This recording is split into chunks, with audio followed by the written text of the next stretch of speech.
You are definitely going to want to hear the story of Lloyed Lobo. This guy went from a refugee in Kuwait as a kid to being able to exit his company, still keep a good share of the company, still keep a board seat, still impact how that company moves forward because of how he ran his company. He is an expert at community-led growth. He had a lot of struggle, figured out how to solve that struggle in terms of growing his company through community-led growth. And he shares exactly what to do so that you can get a lot of people excited about what you're doing, passionate and evangelical about your product. This is a great listen. I tell you, he is so fun to listen to hear his story. So really enjoy this one.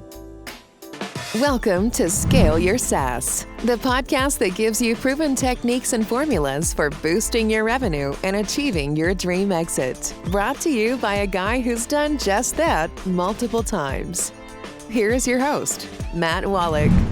And welcome to Scale Your SaaS. Thank you very much for being here. I am really glad that you made it. So if it's your first time, definitely subscribe to the show. This is something where we're going to be here to help you grow, help you scale, help you understand how to run an incredible company. And somebody who knows how to do all of those things is with us today, and I am jacked for this. Everybody meet Lloyed Lobo. Lloyd, how you doing? I am doing well. What energy, Matt. Now you created this virtuous cycle here because I'm going to have to match your energy. You attract the energy you give out. This is going to be exciting. I'm super pumped. Thanks for having me. Absolutely. I'm so glad to have you here. And I feel like you're somebody who brings the enthusiasm and the passion. So I don't think you'll have any trouble matching that energy. But let me make sure that everybody knows who you are. So Lloyed Lobo, he is the co-founder and a board member at Boast. He has been an entrepreneur, podcast host, community builder, and as the co-founder of Boast.ai, he leveraged the community-led growth model to bootstrap the company to 8-figure revenue and secure over $100 million in funding,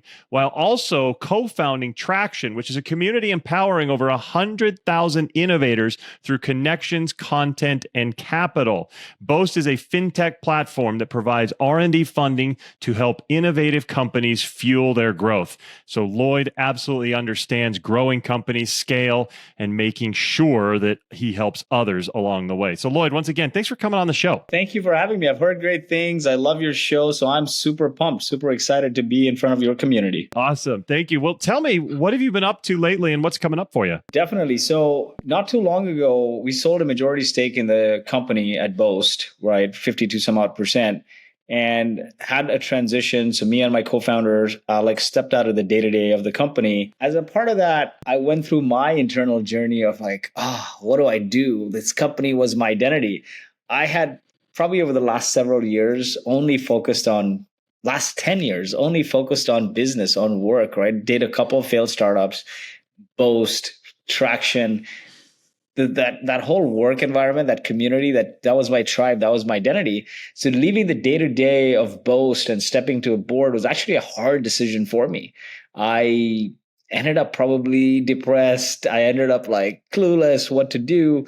And my wife kept nagging at me. She's like, you're in a fortunate position. You can do whatever you want. Why are you latching on to things you don't have instead of making the most of what you have? But then I realized that over the last several years, I had neglected my kids. I spent no time with them.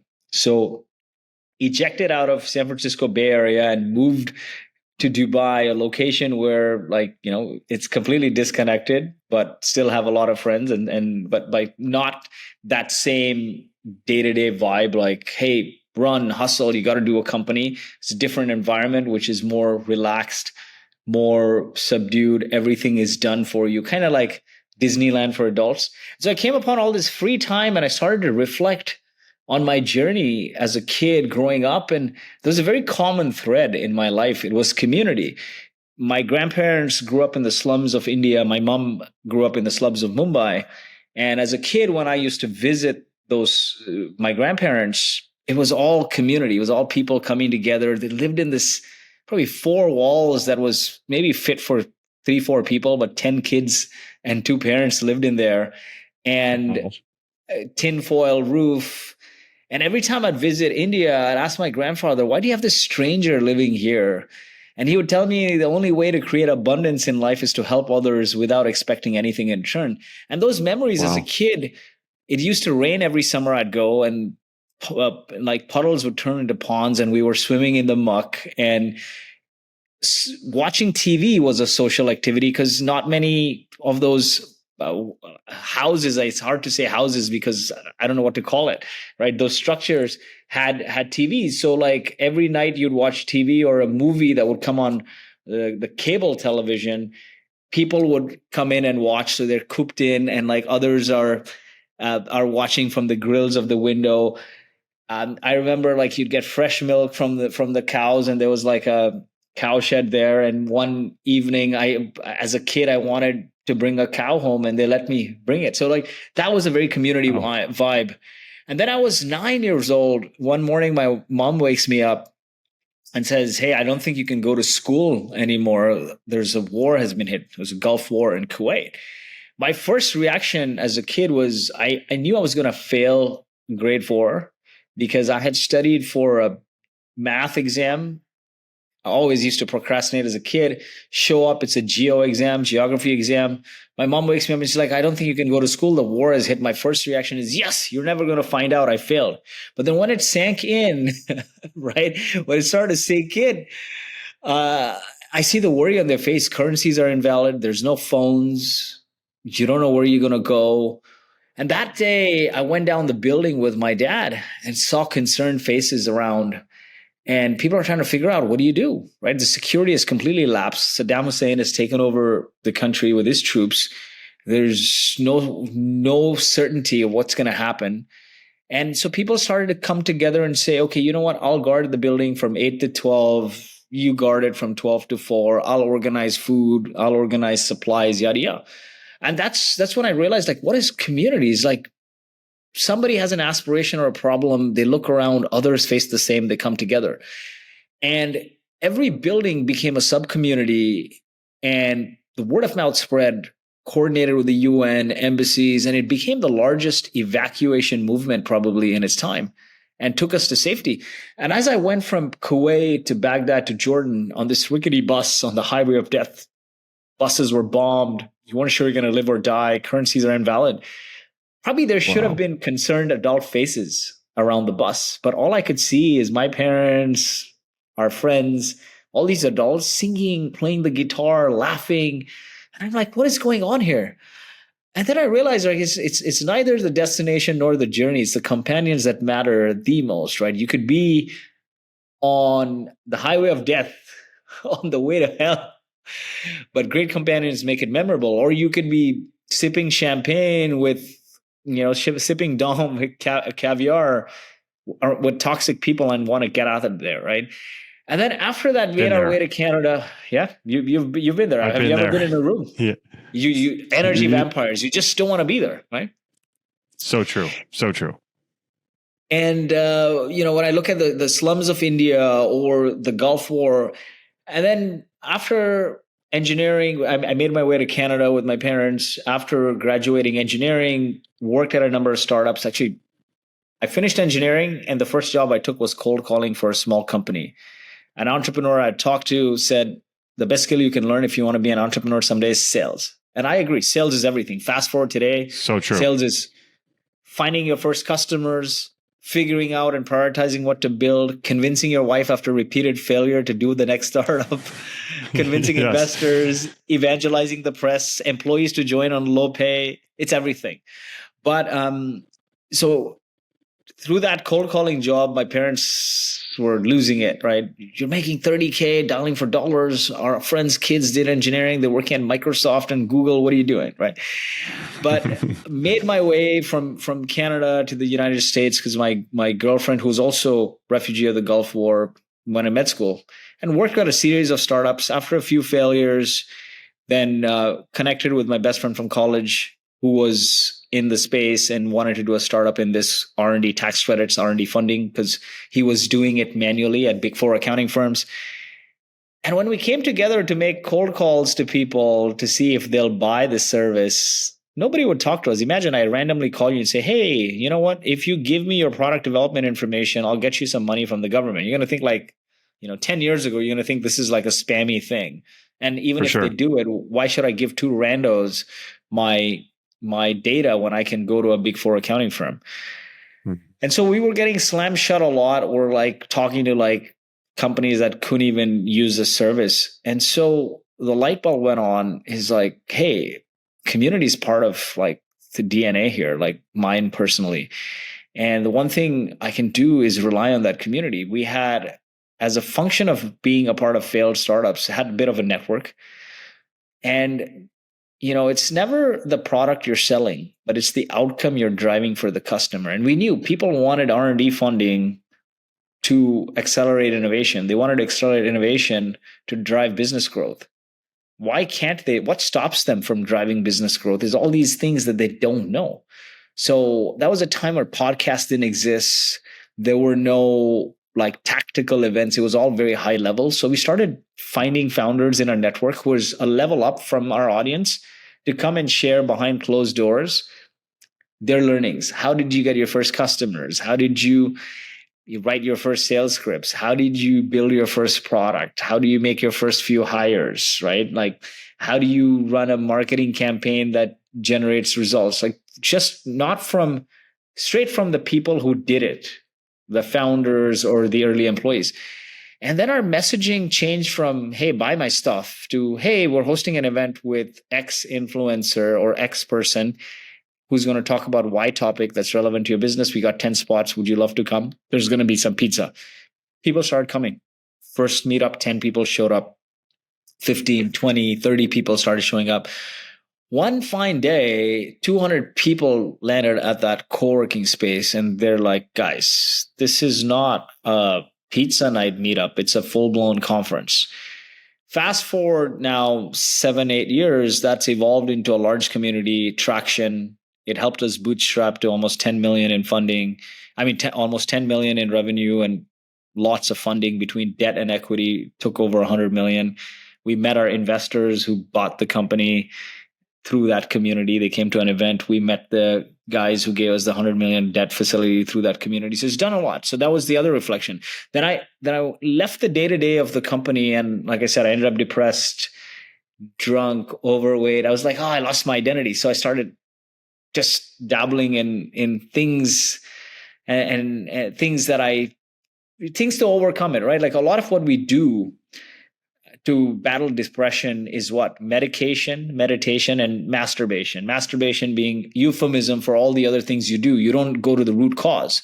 But sometimes, attacking the root cause is the most important thing, because if it's the environment or the people that's bothering you, then you got to change that, because no amount of medication or meditation is going to solve it. It's just kicking the can further. And I kept thinking that, drinking and partying and doing all these other things is going to help me get away. And then I realized it's not. It's the environment, right? But through that exercise, I got extremely overweight and unhealthy. And the Peloton community is what helped me get to good health. That's One awesome. day, my wife wakes me up and she's like, look at you. If something happens to you, your family is going to be left holding the bag. You've barely spent any time with the kids. Now that you've come into some money, instead of spending time with them, you're moping about like leaving the day-to-day of your company. And she's like, right after, the funny thing was, right after the exit, I was working, and I would always tell her, let the deal go through and I'll take everyone to Bora Bora. And she would always say, nobody cares about your Bora Bora. We care about having dinner time with you or focus time with you with the phones away. Nobody cares about one vacation a year. It's a compound interest on being together a little bit every day is what builds relationships. And I never thought about that. Love that. And so the deal happened.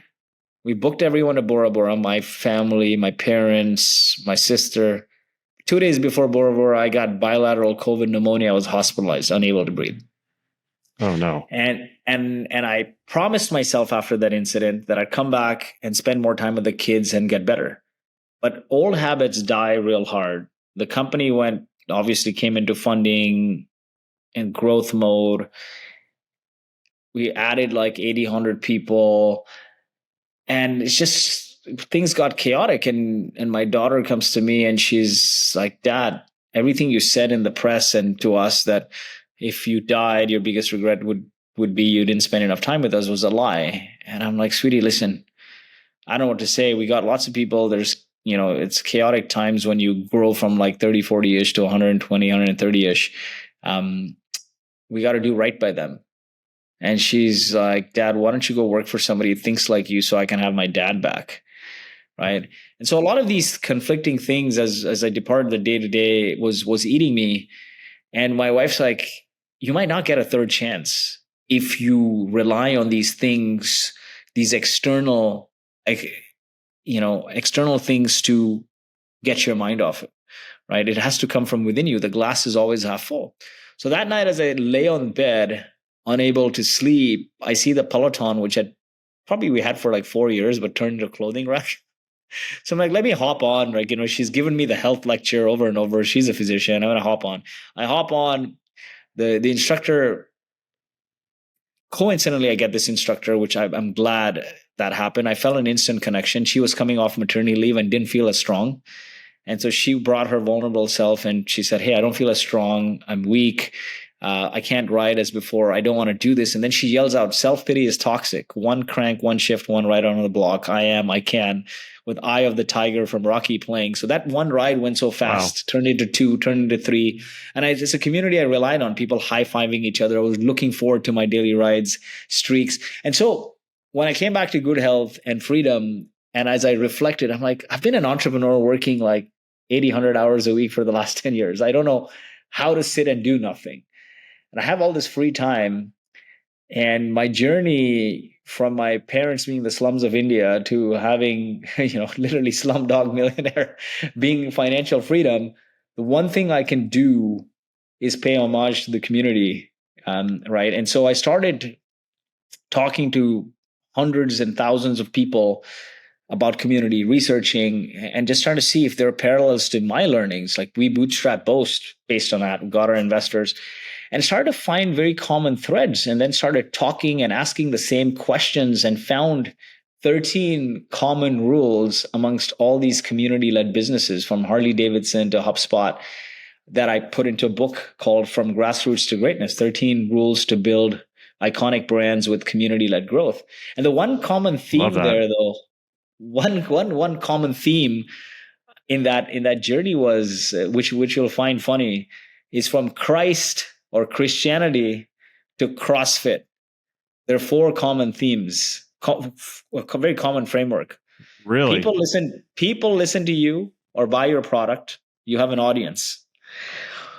You bring that audience together to interact with one another. You have a community. You bring that community together to create impact. It's a movement. And through rituals and undying faith in its purpose, that movement then turns into a cult or a religion. That's why I said from Christ to CrossFit, this is the journey of every obscure idea to iconic, right? And so it was interesting, right? Audience, community, movement, religion, or cult. Like try to ignore the religion side of things because I don't want to take it in that track, but argue with somebody with a cult brand like a CrossFit or a Harley fan or Apple or Bitcoin, and they'll cut you, right? Bitcoin, yes, absolutely. How did it start? It started with an audience, and then they came together. It became a community. Then the community started to work together to create something, and it became a movement. And then through certain rituals and beliefs in this purpose, it turns into a cult. So I talk about some of that, and it is very, very fascinating. We'll be right back. Scale Your SaaS is supported by ToroWave. Lots of software leaders I talk to are looking to scale their SaaS. And I keep hearing over and over about one major struggle: getting ghosted by buyers after the demo. How frustrating is it when you have a great demo, you're feeling good, they like it, it seems like a done deal, and then crickets, nothing. You reach out, they're not responding to you at all. And when these software companies, they ask me to dive in, I notice that these sellers are following up the wrong way, or actually I should say with the wrong medium. What they're doing is they're hammering emails over and over again. I got a news flash for you. Email effectiveness is dwindling down and down every year. So why beat your head against the wall losing all kinds of business? Start texting, mix in texts along with emails and calls, and watch your conversion rates go up. In fact, conversion rates go up by about 50% when you use texting as part of the follow-up. People are used to it. And did you know the response rate on texts is 98%? 98%. So why throw emails into a black hole knowing that they're never going to get returned? Text buyers and get results. But don't use your own phone. All kinds of security and compliance issues if you do. Also, none of that data is with your company. That's not good. Instead, use this system, ToroWave. ToroWave is designed for sales. It makes texting with buyers super simple and fast, and it helps drive more deals. Deals that you've been losing until now. For being a listener, you get 50% off your first month of using ToroWave. 50% off. Just go to torowave.com/scale. That's TOROWAVE.com/scale. Get signed up and start winning more deals like Tracy, who closed $170,000 in 3 days after starting. Again, go to torowave.com/scale. Catch up and win by texting with ToroWave. And we're back. Yeah. And this book coming up, I mean, that sounds amazing. It's coming out in September, right? September 12th, we'll do the pre-sale later this week, early next week. And yeah, so September 12th is what it is. I love it. So what can you share with our audience about some of these rules for community-led growth that they can apply within their own businesses? Definitely. So I'll break down some very basic things, and it might be very easy to digest here. So 4 or 5 rules I'll share in a very tactical way, and effectively put it in the framework of not maybe how Harley did it or Apple did it, because it might be very hard to connect with a brand that's worth billions. But I could talk about my journey going to 10 million bootstrap with no marketing team, right? And that might connect better. So I think the step number 1, and you'll appreciate this given, sales is your life. It's your lifeblood, right? Is starting with the ideal customer profile, like figuring out an underserved niche and identifying their pains. Figure out where they eat, breathe, drink, sleep. Don't just figure out their problems, but figure out their aspirations and goals. How can they become the best versions of themselves, right? See, a lot of the times what happens is we focus on the solution. Should focus on the problem or the aspiration, because customers care about the outcome for them. They don't care about your product. So true. I want to get fit. I don't care about a gym membership. I want to get more leads. I don't care about the marketing automation tool. But the thing is, we get so hyped up in our product and our features that we forget the customer. And some of these big iconic brands, they're focused on the purpose, right? The end purpose is like, what are you driving? What is the outcome you're driving? What is the purpose for the customer, for that audience? So start there. Once you have that, draw the circle of influence around your customer. So you have the ICP. So at Boast, it was innovators, basically people who build new products or improved existing products. Now, what is the circle of influence? Meaning, who are the influencers that your ideal customer profile listens to? When you have that list, those are people, if you host events or podcasts or meetups or webinars, you can invite as speakers, right? Because you'll get their brand rub. The second is, what other tools or services do they buy? So if it's an entrepreneur and I'm selling them R&D funding, well, probably it's startup legal, probably it's venture capitalists, probably it is people who sell tools like Stripe or HubSpot, all the whole stack that a founder would buy, right? Gusto for payroll. So those are people that you could partner with. Like say if you did events, conferences, webinars, meetups, like you could do joint partner activity with them. And then the third is, what channels, where do they hang out? Basically, where do they frequent? Like, are they on LinkedIn or are they on Twitter? Like, you got to figure out where they hang out, what blogs, what magazines they read, so you can be prevalent there. So if they read TechCrunch, but you're throwing stuff on PR Newswire, then why? Like, go where your audience is, right? If they're active on LinkedIn and you're blasting the hell out of freaking Instagram, then you got to ask yourself what are you trying to attract, right? So you start with the ICP, you figure out the aspirations and goals and the problems, not just what your solution solves. And the other benefit of focusing on the aspiration or the problem is, if you focus on the solution, you'll keep making your solution better.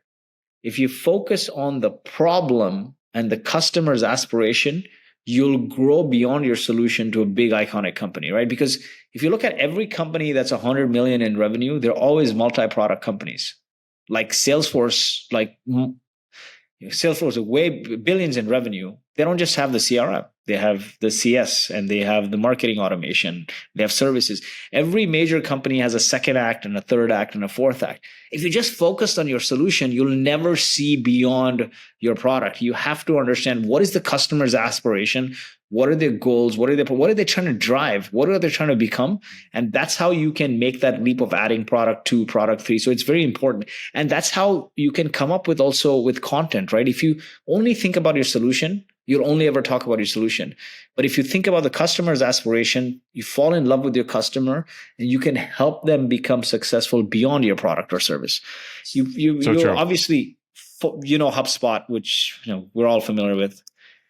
I was an engineer who went into sales, like I said, and eventually ended up at a startup in sales. But it so happens when startups don't have product market fit, you end up in sales, but you have to actually be also product manager and do marketing. They're like, oh, we don't have any customers, so figure out who we should sell to. And then, by the way, figure out what we need to build. And then also figure out how we launch this. It was the best experience ever. I never complained. I barely got paid. I think I got paid like a $45,000 salary. It is the best experience ever. Those were that drives learn a lot. Right?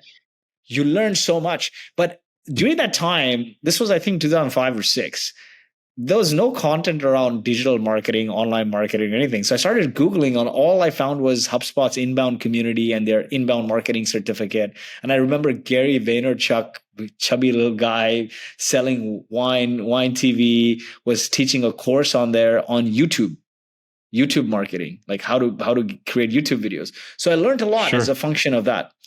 But that's what it is, right? If you focus on the customer's aspiration, then HubSpot became one of the top marketing automation platforms, and added sales, now adding CS. It's grown based on following the customer's aspiration. So that's what you should start with. Then the second step, once you figure out the ICP and figure out their circle of influence, then you figure out what type of community you want to build. There are 3 types of communities you can build. There is a community of practice, which is bringing people together to learn about a topic, right? You're building effectively a community of practice here with the SaaS. SaaSter is a community of practice as well. HubSpot's inbound is a community of practice, where people want to learn about a specific field that has nothing to do with the product. Gainsight's customer success community, Pulse. Gainsight is a great example. I joined their community. They had no product. And then eventually someday they built a product, and people were like, hey, you educated me on customer success. Why wouldn't I use your product? So once you've figured that out, so community of practice, then the second one is community of product, which is learning about a product, like how do I get better at Microsoft, or how do I get better at GitHub, or how do I get better at Atlassian, right? And the third one is a community of play, where you come together around social activities. Like I would say, in many ways, although Red Bull has a community of evangelists around Red Bull, but it's really a community of play, hosting high energy events, right? But like your paddle club or your soccer club, do you belong to any of those kinds of communities? I have a golf league. Yep. Exactly, right? That's a community of play. It's great. It's fun. If you don't have product market fit, meaning you don't have at least 100 customers who love your product, use it, and want to congregate, there's no point in building a community of product, because in the beginning, you're just trying to get people to learn about you and spread the message. And when you have a community of product, when you barely have any customers, nobody's going to want to come hang out there. They're like, we don't want to buy your stuff, right? And so figure out the community you want to build. If you don't have product market fit, it's a community of practice or community of play.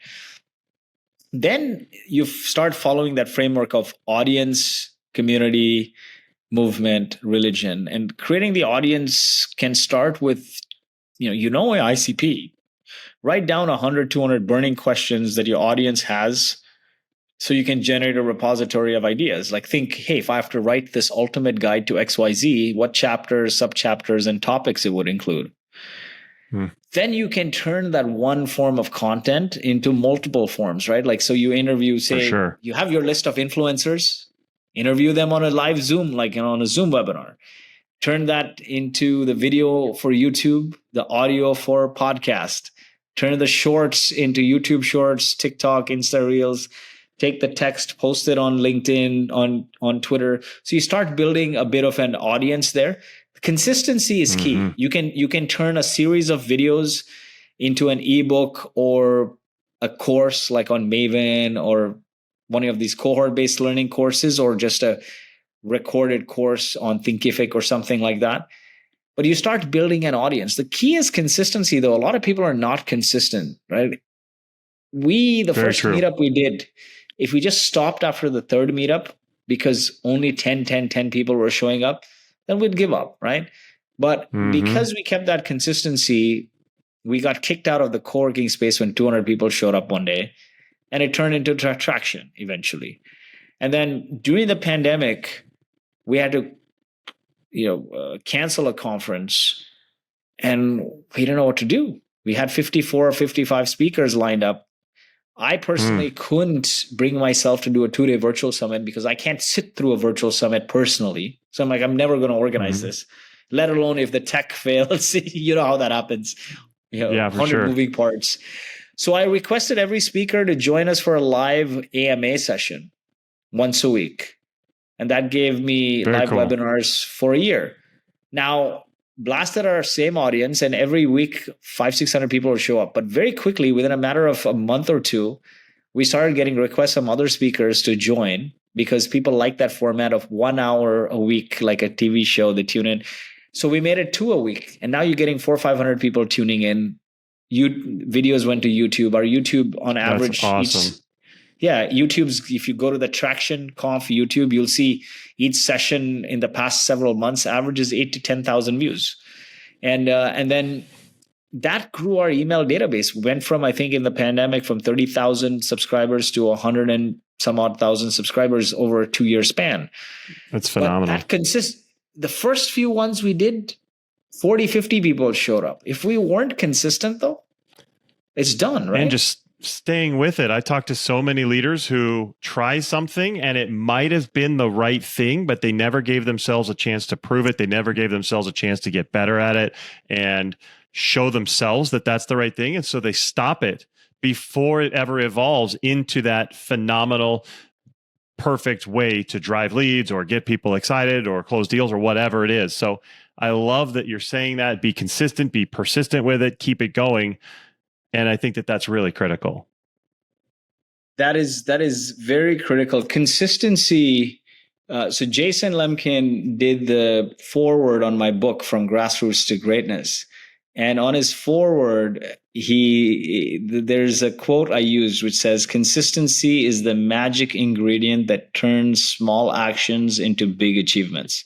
You see, if what Jason did with SaaStr is before it became SaaStr and the world's largest community for business software, he wrote 2 to 3 posts every day on Quora for 2 years. Never stopped. Even till today, he writes every day, right? On LinkedIn. When the audience changed, the world changed from other platforms and blogs to LinkedIn for business.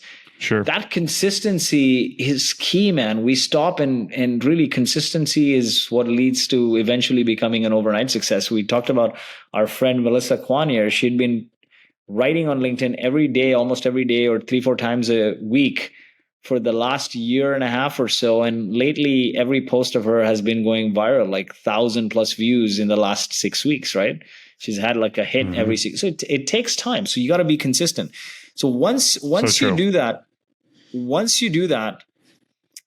have one form of content, you turn into multiple pieces of content. This is where people don't realize it's not super hard. If you figure out your ICP and figure out their influencers, you start reaching out, even start a podcast, right? I understand like lots of podcasts here, but if you have the best podcast for a very specific niche that nobody else is doing, right? It's better to go an inch We wide get a and lot a of mile people deep. from our show. We get a lot of people who come to us from our show. Exactly. And it's so much fun. And you're right. We get a lot of repurposing out of it. And it's, I mean, a lot of great things marketing wise come from it. But what I love is just the learning, the meeting great people like yourself. It's just so cool how, you know, you can just kind of create this community like you're saying. And now you've got people who are supportive of you, people who believe in you, and people who trust you to help them out. It's pretty cool. Definitely. So now you have this audience building. The next step is bring your audience together. You can, one of few ways you can do it, right? You can open these recordings up to the public, make it live, interactive, online meetup. Have the newsletter, because the audience, again, is one-way communication. Yes, LinkedIn, you can comment and all of that, but it's still one to many in many regards, right? Well, community is where audience to audience happens, not audience to host, where your community members can interact with one another. So maybe start by opening up the Zoom recordings, but maybe have like a chat group on WhatsApp or Discord. I think, though, what is invaluable is hosting meetups every once in a while, because anytime you incorporate more than two senses, you start to build stronger connections and bonds, right? If we're doing this in person, we'd get to know each other's families, we'd probably have a meal or two together, we'd talk about random things. And that's when you start to build genuine connections. And you know the power of in-person when it comes to sales, right? Why do you go on the golf course with people? I literally just told my clients today, face-to-face is the number one way to sell. And in software, we don't get that often. We get, Zoom, which is next best thing, but it's definitely not as good as being right there. But bringing people together in a community setting is not really selling. It's having fun, right? And around a specific topic. And so when you do that, you start to build stronger connections. So do the online stuff. Do the Discord or WhatsApp group or Slack if your audience wants to interact there. Seed it and drive. You really have to curate and seed it to drive that interaction. And do the live AMAs, but try to have in-person cadence of meetups. It doesn't have to be a fancy conference that you take a year to plan. I mean, yes, we do that at Traction, but imagine just bringing 20, 30 people together. You can do something like that with a 2-week notice and put it on rotation every 2 weeks, right? That's easy to do. Yeah. You'll That's have simple. 20, 30 people to show. But that camaraderie builds over time, right? So you brought people together. Then from there, I think what that looks like is making that commitment to say, I'm going to post daily. I'm going to send a newsletter weekly. I'm going to release a podcast weekly. I'm going to curate the chat daily. Then I'll do monthly meetups. I'll do quarterly retreats and maybe a big event once a year kind of thing. Some cadence where people can feel they're part of a ritual kind of thing. Makes then sense. How do you go to being a movement? It's all about coming together for a purpose that's greater and beyond your product, right? It's like Harley almost went bankrupt in the 80s, rebuilt the company on the ethos of community. Community is not a marketing strategy. That's the one thing I want to say. Community is a business strategy. Harley, when they faced competition from the Japanese manufacturers, were almost under in the 80s. So employees went out there and deliberately started Harley riding clubs. Employees became riders. Riders became employees. Oversight from the president. They organized a big Save Harley campaign. Today, Harley has launched campaigns to donate to breast cancer and autism and all kinds of things. It's a movement, right? Like weekend warriors. Yeah, you recognize a Harley person just by what they're wearing. Now, you don't have to go that far back because, a lot of people will say, oh, these are iconic brands from like decades ago. Look at Mr. Beast, right? Yeah, and Mr. Beast is biggest influencer, came out of nowhere through consistency, the same thing. But what did he do with his money? He didn't lace his pockets. He could hop on a private jet. But he took that money and he does things differently that stands out, right? Like curing people of blindness or bringing the community together, putting his mouth where his money is, or money where his mouth is, saying, I'm going to put this money, but you donate too. So bringing people together to donate 20 million to plant 20 million trees or raise 30 million to take out 30 million out of the ocean. That's how you bring your community to create a movement. Because I truly believe there's no good or bad people. There's shades of gray. Everyone wants to do something good or has good intentions for the most. And life happens, right? Think about the lives we live. Pick, drop kids, mortgage, car payments, taxes. Life happens. You're running around, you're working. And so you can't sometimes you don't have the time to take up a cause solo. But if you can join, and great communities are built on great alignment around great purpose. If you can align with somebody's purpose and feel like even if you're making a small effort, those small droplets lead to a big ocean and creates a big impact, you'll do it.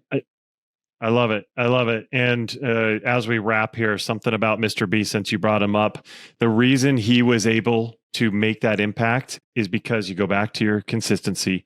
He did 1,000 days of videos straight, kept doing it, and learning every single time to try and tweak, update. What can I change? He spoke with others. Hey, what can I fix? How can we improve it? And 1,000 days straight. You mean you want to get good at something? Do it every day for 1,000 days. And that's what he did. That is, consistency is the magic ingredient that turns small actions into big outcomes. There's a quote from Jason Lemkin in the book. And yeah, you can get it on fromgrassrootstogreatness.com or lloydlobo.com. There's an E in my name. So type fromgrassrootstogreatness.com. It'll be on pre-sale on August 16th or 17th. And then you can get a copy on September the 12th. But, as we wrap here, perfect. Yesterday's innovation is always today's option and tomorrow's commodity.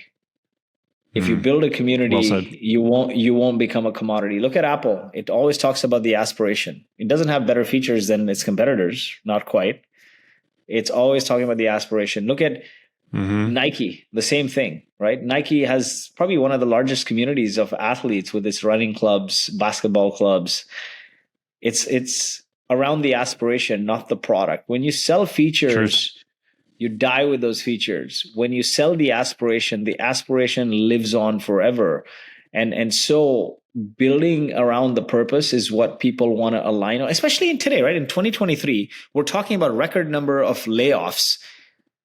But people are able to make a living by consulting on Fiverr or Upwork, right? Or driving an Uber and doing DoorDash. People can make a living. And guess what? The living they make right now, they can optimize for taxes and they don't have to be answerable to your clock. So if they want to be a part of something, it better be purpose-driven. A great example of that alignment is when President Kennedy was walking the halls of NASA at midnight. He sees this janitor sweeping the room and he asks, "What are you doing this late?" And he's like, "Sir, I'm putting a man on the moon." Think about how powerful that is, cool. Right? Cascading the purpose from the top to the person who does the smallest of the small jobs thinks that little piece of work is part of moving the purpose in a great direction. So that's how I think about it. I love it. Lloyd, this has been super enjoyable. I really appreciate you coming on, sharing your story. We will put the link to the book into the show notes, so everybody go grab that. And we'll put also your link for your LinkedIn, all that fun stuff. If you're watching this, you'll see that in the description down on YouTube. If you're listening to it, you'll see it in the show notes. But Lloyd, this is awesome. Thank you so much for coming on and sharing all of your wisdom. Thank you so much, Matt. This was a pleasure. And like I said at the beginning, you attract the energy you give out. So thank you for being that energetic host and pulling out the best in me, man. My pleasure. I really appreciate that. And everybody out there, I appreciate you being here. Again, make sure you're subscribed to the show. You do not want to miss any other upcoming amazing guests like Lloyd. So definitely hit that. And then we will see you next time. Take care.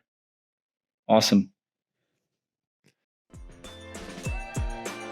Thanks for listening to Scale Your SaaS. For more help on finding great leads and closing more deals, go to mattwallach.com.